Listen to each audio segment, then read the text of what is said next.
by the way, and I'll get to that a little bit later. But I dug it. Straight up and all the way down, I enjoyed this movie. Now, no movie is perfect. We all know this. So what did I not like about this movie? The CGI got a little iffy on a lot of scenes, yo. It was like, I don't know if they like budget concerns was happening or whatever at some points, but some of the CGI in this movie, I was just like, come on, we've come a long way in technology. Why does this shit still look like, in parts, somebody shot this shit in a fucking shopping mall, yo?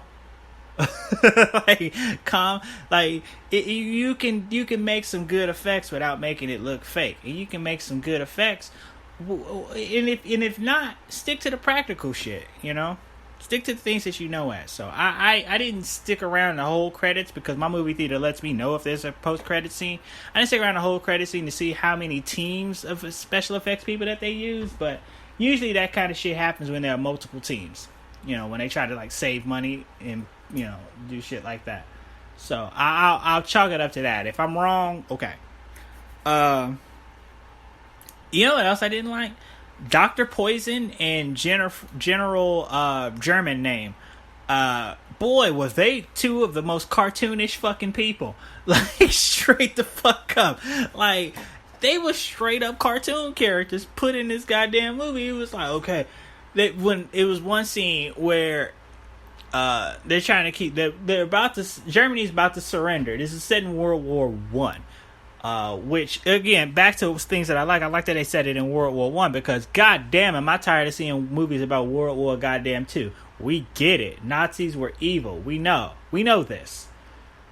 However, World War One, that was the first time shit really got fucking real. When you think about it, a lot of people fucking died in that. You could see that in the face. Like, I'll get into what I was gonna go with that a little bit later on from what I took home from it.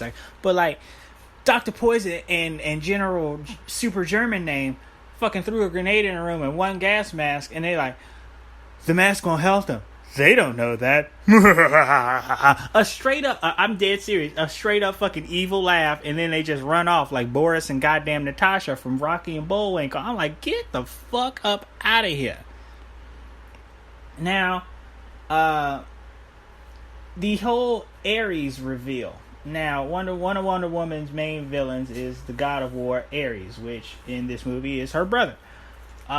In certain comics, he's her brother, and some, it's deeper than that. But yeah, in this one, it's her brother because they're both their fathers are Zeus. She finds out from her origin story that she wasn't made from clay, and she was actually the child of Zeus and Hippolyta, and she was basically the weapon that she thought was her sword. She was the god killer.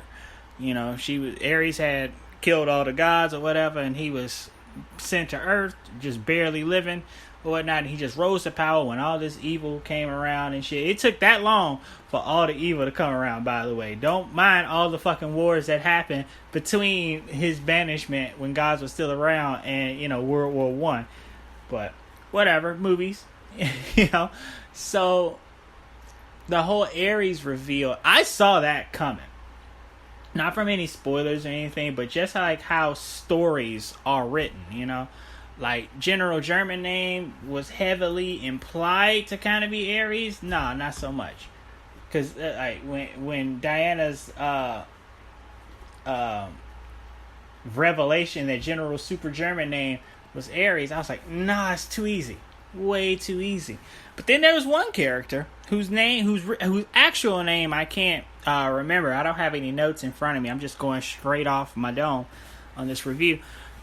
He played Remus Lupin in the Harry Potter series, actually. Yes, he's Professor Lupin in Harry Potter.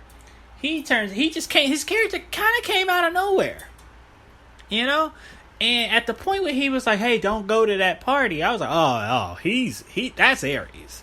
And of course he was, and he showed up as like this apparition at first, and then he started putting on his Magneto armor, because he did, if you read comics, he did exactly what Magneto does. He started grabbing scrap metal and made a fucking and made a fucking suit of armor and shit, a la Magneto, in damn near every X-Men comic. Sometimes Polaris, Magneto's daughter, but yeah. So they're doing all that, and the end fight was a CGI fest, y'all. This is where it was like, all right, this is these effects, y'all, it's killing me. But you know, it again. I have minor complaints about that. You know, I was like, all right, cool. I'm still digging this movie.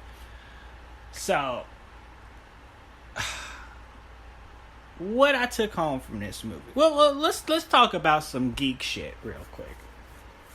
Now, first of all, in these war movies, if your name is Steve in these movies and you get on a plane, you probably ain't getting off that plane in one fucking piece. You're either gonna be frozen in some fucking ice or you're gonna get blown to fucking bits. Steves in planes in these movies don't fucking make it, yo. I'm sorry.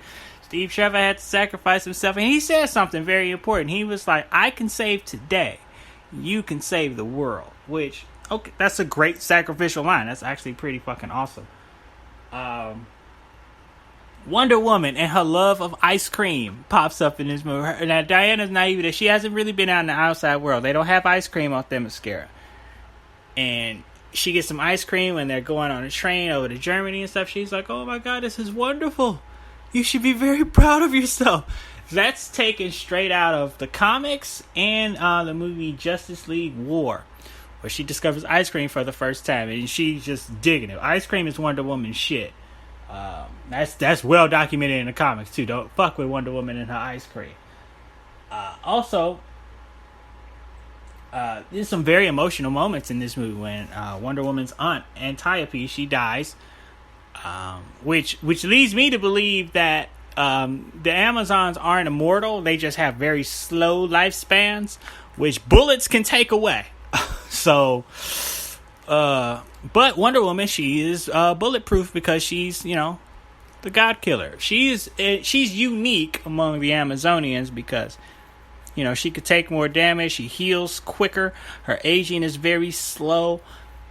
When she bangs her wristbands together, a concussive explosion happens, and they never talk about that ever again. They know, because like it happens before like men show up on the island. She's like, hey, what the fuck? No one says, hey, can somebody explain what the fuck just happened? No one does.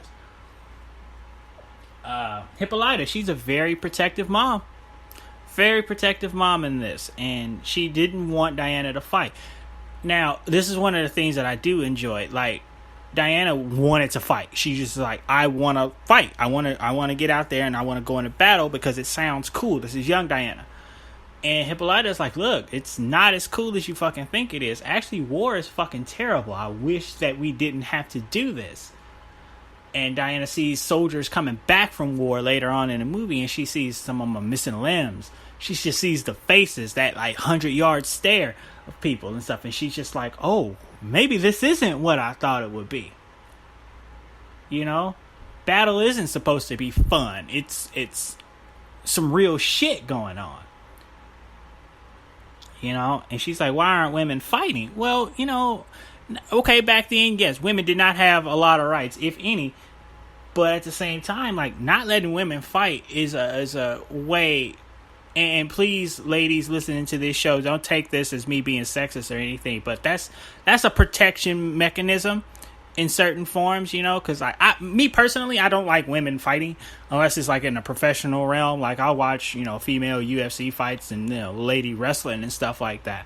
However, like, going off to, you know, fight a white man's war, no, I'm not keen on that. I'm not keen on anybody doing that, first of all.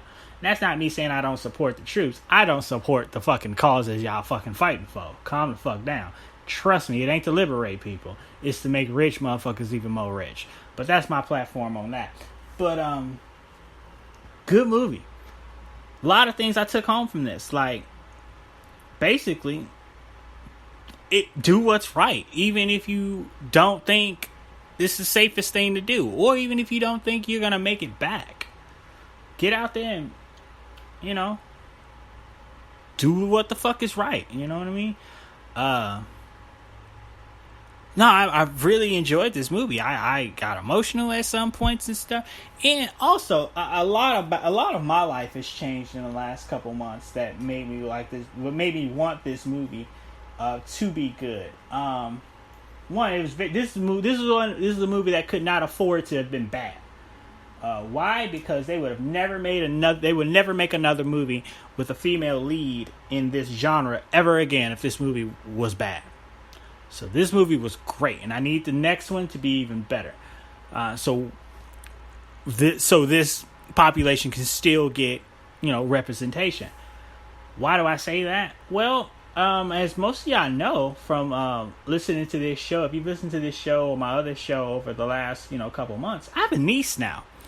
I have a niece. She'll be 4 months old in a week, and when I found out that I was having a niece, so my sister told me she was pregnant and was having a girl. Right after I got off the phone, I got on the internet, went on to Amazon, and I bought her a Wonder Woman onesie. This is absolutely true. The first gift I bought for my niece was a Wonder Woman onesie. Why? Because no matter what, as her uncle, I'm going to do everything possible to make sure that she is one of the strongest women on this planet. I've taken that responsibility on myself, and I need movies like this to give her the belief that she absolutely can be one of the strongest women on this planet. All I can do is be the best uncle that I can be. I actually reached out to a couple of my uncles to just see how is that possible, and they say, hey, look, just there's no method, just be. And a lot of like movies like this, like my niece, she needs role models. I have role models, I do, and it's even hard for me to have them being just a black male in America. But at the same time, she has a long road ahead of her, and I want to make it as easy as possible. Will there be challenges in her way? Absolutely. Will she be able to call on me to help her through those challenges? You goddamn right.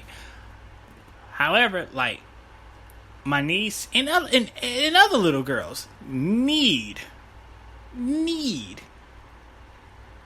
to see movies like this, to see so they can put themselves in that role and just go out there, be strong, be courageous, do the right thing. Don't feel like you have to be in a certain spot just because of the way you were born. Yeah.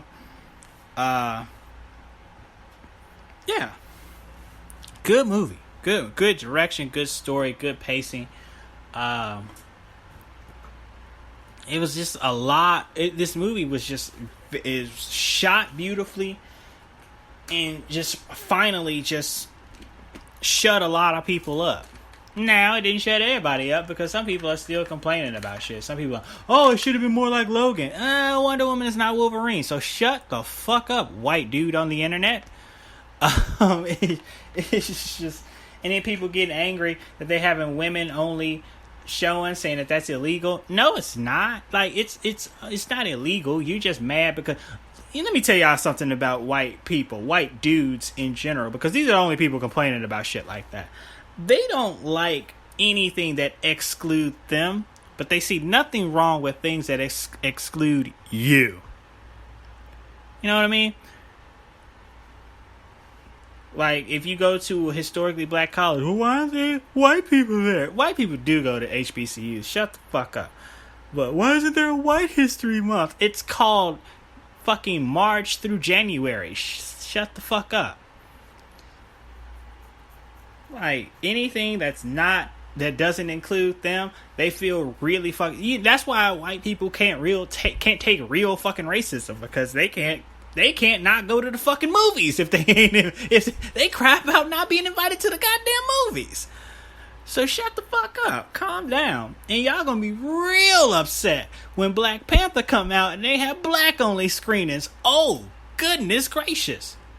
If you upset that they having female only showings of that, man, when there's an only African American showing of fucking Black Panther, woo, y'all gonna flip your fucking lids.